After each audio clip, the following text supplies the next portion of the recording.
the one thing that you would ask of somebody that's an ally of the LGBTQ plus community, around either creating safer spaces or just something that you would ask them to consider around this topic? I am like, I've formulated an answer based on like all of our discussions, and I'm like excited again. See what I mean? I get this excitement. Go for it, Emma, then. I think the big thing for me about allies is you don't need to be an expert in like our lives. You need to be dependable in your behavior. And like I need to know that I can depend on my allies. I think that's the big thing that I would say. So knowing that people are going to continually be there is the biggest thing that I think allies can do to make safer spaces.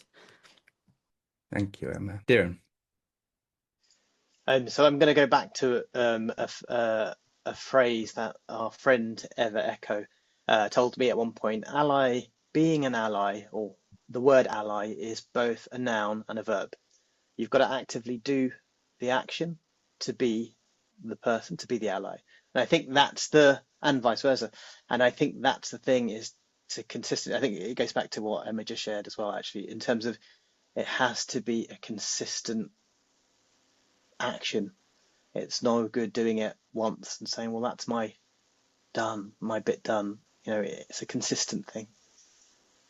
Okay, thanks, Dhiren. Sam. To actually show up, and if you rather than pink washing everything, if you were like a corporate ally, pay up. Put money into the spaces that are there to help the community as a wider aspect. If people want to help the community, actively do something about it. There's no point just, like we all put stories up on Insta, which is brilliant, but actions speak so much louder than a 24-hour image. It has to be constant, not as in like I'd love money every single day of my life to just be queer, that'd be lovely. But actually putting money into these services, making sure that everybody who is struggling or would struggle without that space is able to access it in a way that you as an ally is able to contribute to, whether that's a fiver at a charity coffee shop, whether that's a several £1,000 donation as part of a corporate thing. Make it so that it's sustainable and long lasting for those that need it. Yeah, thanks, Sam. Rylee. Yeah, I think it's about like being willing to do the work, and it is, as already been said, it's not a one-time thing. And I think if you are being challenged as an ally that you're not doing enough, that's not because we think you're an awful person, it's because you just do need to do more. So it's about detaching yourself from the center of it, and sometimes it is a bit more, it's wider than you, it's bigger than you. So it's about being willing to do the work and going, yeah, actually I could do better here, and not being afraid of not doing enough at the same time. Like small things lead to bigger change. It's okay to take it one step at a time. Don't be overwhelmed. So yeah, just kind of show up as you can and be willing to do better and do more.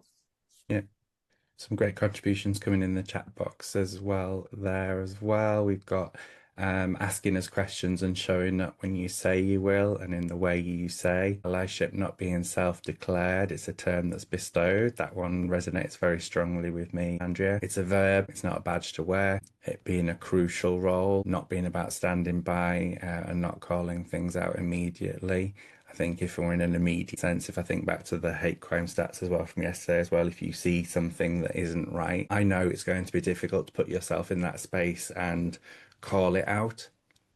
But if you are wanting to be an ally, or you are self-professing to be an ally, that is the moment to do it. Jack. So I sort of wrote this down ahead of this session, just when you sent the questions over, but and I'm slightly adapting it for this question. But the three strands that I quite like are activity, visibility, and accountability. And I think it's these three elements. If you can do those, being active, being visible, and actually holding yourself to account and kind of being willing to get things wrong, really brings it all quite nicely together.